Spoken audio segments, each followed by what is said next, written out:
We're back here, episode number 3 of the Theory of Living with Kai and Cody. And why is that thing still beeping? I can turn it off. I mean, technical difficulties. Timeout. Yeah, it's all good. It's all good. Okay. Yeah. So, what brings us here today? What are we talking about? We're going to talk about relationship. Oh God. I know the subject is quite broad. We're going to contain it to certain relationships, right? Romantic relationships? Not really. Okay. Not really. So we're going broad, and then we'll be more specific down the road. Right. With women on average. So, on average. Yeah, woman to woman interpersonal relationship rather than right. maybe woman to man. Also, that might shift dramatically later in life where maybe some of these biological imperatives are less prevailing. Because, I mean, when you're in your 80s, you're probably not as inclined to reproduce or think about things in maybe a sexual tendency. So I think that's a big part. But in that study, though, when they're talking about this friendship, they're talking about friendship with the same sex. Oh, actually. Interesting. Yeah, so that's why, I brought that up. Yeah, well, that's bullshit. You're just trying to counter me. You just pointed out a really important part, though. And they're older, right? So that may play some important role to make that difference. Yeah, I mean, I think... I'm not saying you're right. No. That's not how I heard it. I heard I'm right. You're wrong. I'm big. You're small. No. So I think there's something to be said there. I think also though that's why friendship typically, again, this is anecdotal, is my experience. I think on average, it's easier to have a deep friendship with somebody when there's no romantic feelings involved, because sexual drive and the need to reproduce, whether it's evolutionary, cultural pressure, or otherwise, seems to be so powerful that it overrides these things where you can't even develop maybe a deep friendship, or it's hierarchical where that factor is so high, it's more powerful. Whereas when I have a friendship with somebody who I'm not sexually attracted to, so in this case, a man, I don't have to worry about that. You know, I can actually develop a deep relationship based off those other values. My mind's essentially not getting tricked into like, oh, dude, you just got to reproduce. You got to have sex. You got to hook up, you know? And, you know, maybe the culture is a bit involved with that as well. Being seen as like, oh, I need to have a partner. A romantic partner is seen as valuable, or I'm more valuable in society because I have a partner and my partner's attractive, blah, blah, blah, you know, all these other things. But I think friendships are typically undervalued culturally, and romantic relationships are overvalued. Yeah. Is it the same in Korea?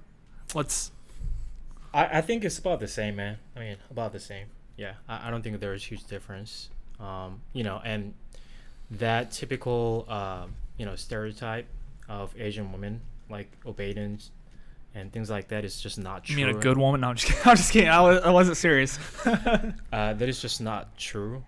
I mean, this is not just from my experience, but that's just a wrong idea, stereotype of Asian women. And almost about everything, I mean, obviously there are some cultural differences, but when it comes to romantic relationship and marriage, there's virtually no difference. For example, I mean, this is just a characteristic you can see on the surface, but divorce rate is about the same between Korea and the US, and cheating rate is about the same too. Yeah, they're probably top 5 in the world. Actually. Wait, are you telling me people are reporting honestly about their cheating? Who's the guy handing out these tests? I want to know. I don't know how they gathered that data, but I'm sure they can get that data from court cases. Yeah, I'm sure. Yeah. You know, infidelity being a case. Right. That's an interesting thing you mentioned, because we were actually talking about this earlier. So, how relationships are defined as whether they're successful or unsuccessful. I think typically the way somebody sees if a romantic relationship is a successful endeavor is if it persists, if that relationship continues. So when you bring up something like the divorce rate, I think it's hard to quantify that as unsuccessful, or maybe we shouldn't, because a relationship, regardless of the outcome, can be a huge benefit and increase your life as far as like quality, and you can come out a better person. And again, the opposite is true. You can come out a more jaded person, worse off, and have a lot of negative things attributed to it. But I oftentimes think our relationships are almost set up to fail because the main goal is not necessarily getting to know somebody and loving them and trying to help each other grow, but it's to make sure that the relationship survives no matter what. And we both know this. We've seen relationships where obviously both these people hate each other. They're just together because they've been together for a long time or something of that nature. And that's hard to see, especially when it's a loved one in that situation, or when you're in that situation, when maybe we should go separate ways. Maybe there's incompatibility. Even though love persists, the incompatibility is greater. So maybe we should exit this engagement with one another for the benefit. Yeah, I mean, I don't know. I think, also it's really similar to what you just said, but a lot of times marriage and or relationships fail because there's just incorrect expectation or just wrong definition of what successful relationship is, right? And again, I mean, all those definitions and all those expectations come from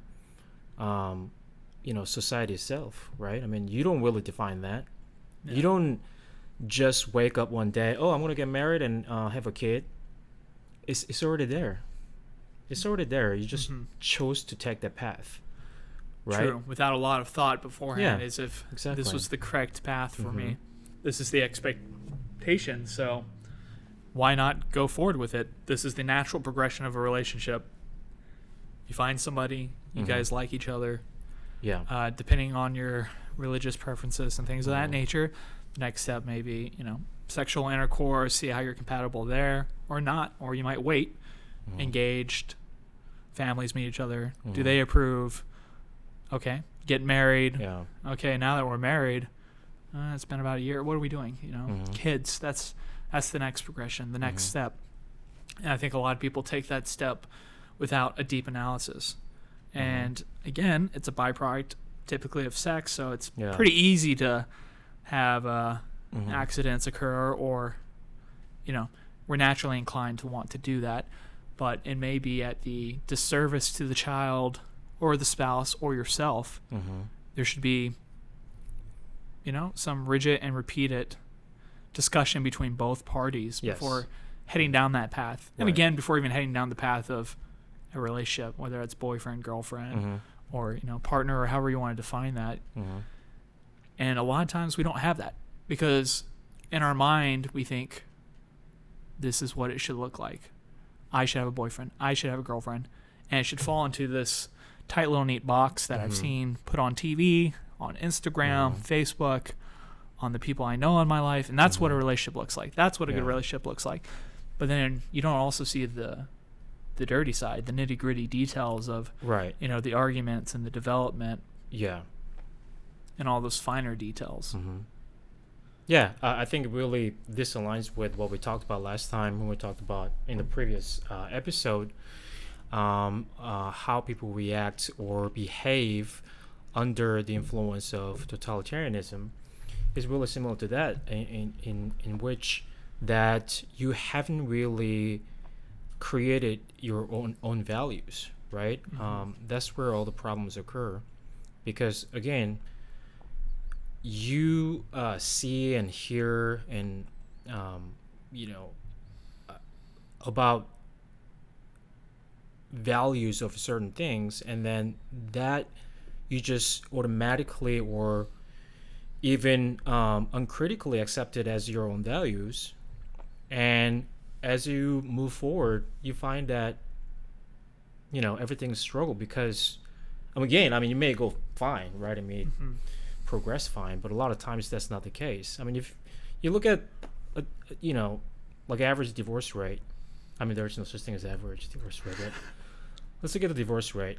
It's pretty high, right? I believe it's over 50%. Something like that. But why does that happen? right? I mean, obviously there are a lot of superficial reasons, incompatibility or kids, whatever. But I think the bigger problem, underlying problem, is that all the expectations and the values you thought of marriage were not true to you, right? Therefore, you start to lose yourself, right? You start to see a lot of conflicts for which you don't have any solutions. Yeah. Right. Yeah. I think that's the fundamental problem of today's marriages and relationships in general. Yeah, it's not having the discussion that is potentially ongoing, right? There's some core values that we tend to hold that relatively are unrockable outside of drastic life-altering situations, whether it's death or, something immediate that you can't ignore. But again, this happens in more than just these romantic relationships we're talking about. This happens in friendships. You'll have a friend. I think everybody's had that friend that takes advantage of them. You know what I mean? They call you a friend. They say they love you. They do all the things that you think a friend would do as far as verbally communicating to you. But when it comes to action, they're not there. Maybe they don't show up. Maybe they only need you. Or, sorry, let me rephrase that they're only a friend when they need you, when they need something from you. That's when you hear from them. Oh, they're reaching out because they need a little bit of money. Yeah. I mean, you they can need see some that advice. pretty easily, right?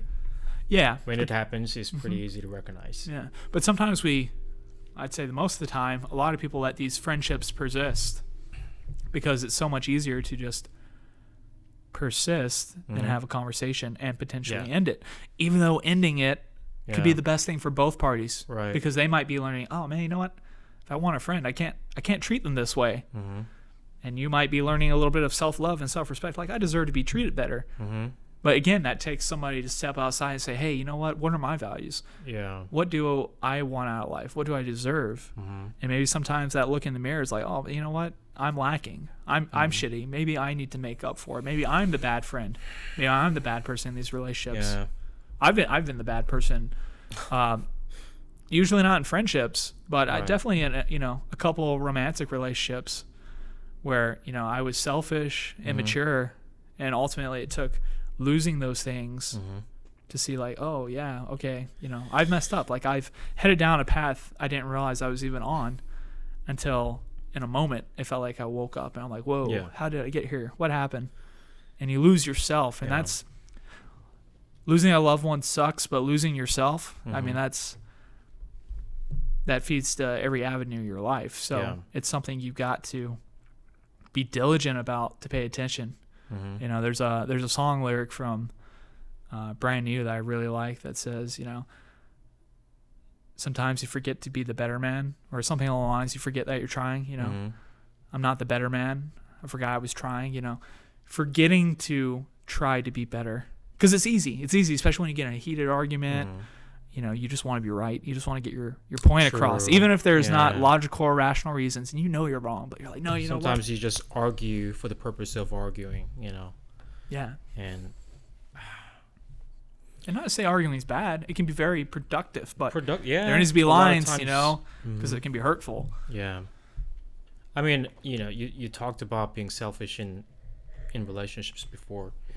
I think it's a human nature, man. I mean, people are, the selfishness is part of human nature, sympathy as well. You talked about sometimes it's just hard to end that relationship because, you didn't really talk about reasoning, but I think one of the reasons is because of that being sympathetic as a human being. That's part of the nature, along with the selfishness. So sometimes your sympathy weighs more than selfishness, and you just tend to think that, oh, this is gonna get better, or I feel bad about for that person, whatever.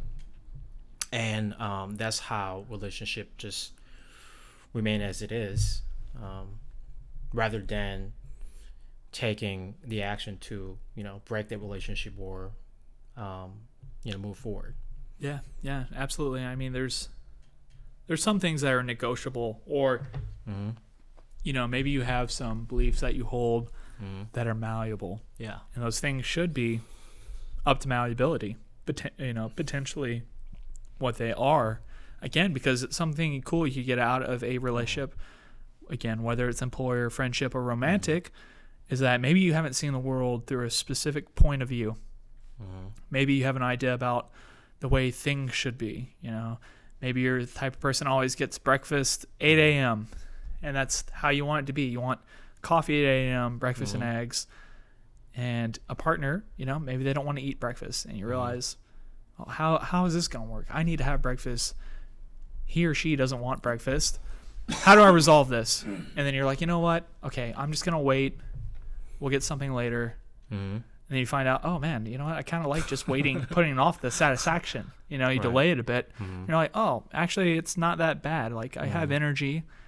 And this is just like one small thing. These can be like spread out to much bigger things, like the way you see the world, or even, taste in music, something you would have never listened to before because you have a negative bias towards or judgment. But your partner likes that music and you give it a chance. And you're like, oh, you know what? I can see where it's going. I like it. It's not bad. But you have to be open to, maybe I'm wrong. Maybe I don't have it all figured out. To give that person a chance.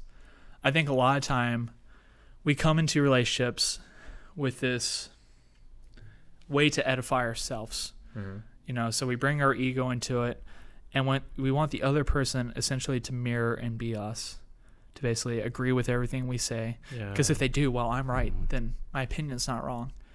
But by being at that disposition from the get-go, you actually never really get to meet that person. You get to meet somebody that's doing their best to not upset you and please you. And it's always awesome when you feel like, oh yeah, the other person thinks the way I do, sees the way I do, because it feeds our ego. It's like, oh shit, maybe I'm not wrong. Maybe I got some things figured out. This person's cool because she thinks I'm cool, But if you do that and that person's not being genuine because they actually care about you and they want to form something, or you're not being genuine with them about your feelings, then 3 months down the road, eventually you're going to start seeing, oh yeah, they have different ideas, and maybe we're not actually eye to eye and compatible. So it's always good to approach, I think, those relationships slightly cautiously. Try to see who that person is. Let them be themselves, and if you guys hit it off, cool. But if not, there's billions of people in the world, right? Potential of other matches, but even being alone is better than being with the wrong person. You can feel more alone with somebody than you can being physically by yourself, I think, when you're with the wrong person. Yeah. I mean, compatibility is one of the important things for sure. But I think it's almost impossible to find someone who is 100% compatible with you, right? So in that sense, continuous conflicts in which you're trying to find out basically who that person is and how that conflict in values can be resolved, or it cannot be resolved. You will have to try out though. But I think that's almost unavoidable. It's inevitable. You have to go through that at first, right? On the surface, you may think that, oh, we're super compatible, we like to run in the morning together, whatever. But there are so many aspects in relationships. So, in a way, you should be always ready for that. And I think it's valuable, meaningful conflicts, because only which you can find out who that real person is. Oh, absolutely. Yeah. There's nothing like difficult situations to really see somebody's character. I'd almost argue you don't really know somebody until you've seen them in a very hard situation, whether that's an emotional difficulty or even a physical one. I mean, ideally both. That's why I personally love, taking a potential partner out in the woods, climbing, whatever. Because when you have some physical hardship, those emotional walls seem to come down. It's like, maybe you're a bit of an asshole when you're not like comfortable, And the fact of life is you're going to be uncomfortable a lot, especially with your partner if you're spending all the time together. I think that's something we also fail to realize is that, maybe this relationship works great when we see each other 3 times a week. Maybe we don't need to live together to actually get the most out of each other. Maybe there's a sweet spot. My buddy Brendan, he's got a really a really nice saying that I like. He says, sometimes the secret to a happy ending is knowing when to roll the credits. And I think there's some truth to that, whether that's a relationship ending or deciding like, yeah, we can only see these people in, a specific amount of time or in a specific situation, and maybe that's how we should quantify and define this relationship. Sometimes things get sour because we let them just keep going, to the point where I'm bitter and I resent you, whether it's a friendship or an employer. You're like, throw the finger at your employer because you're sick of it, you feel taken advantage of. But maybe if on the first week when you start feeling that way, if you just had a conversation with them, then you could know like, oh yeah, it's heading down that road. Or maybe they were realizing they're in the wrong and mistreating you, and they can do steps to fix it. Or you can find some compromise, But again, that takes a lot of looking into yourself and being like, what am I worth? What do I want? Am I getting that out of this person, out of this employer, out of this friend? If the answer is no, you need to try to find out why. And anybody that's level-headed, whether it's an employer, a friendship, or a relationship, you should be able to discuss these ideas and these things, the way you're feeling. And if you can't have a reasonable discussion with them, do you really want a deep, huge part of your life with them? I would argue probably not. So maybe it's back to the drawing board. But at least you got some dignity out of it, and more, know how to interact in these relationships and kind of navigate the water, so to speak. Yeah, that's true. It was really interesting because, if you think about relationship that is falling apart, what is the most necessary is revision to the relationship, right? You have to find the problem and, make changes for that problem.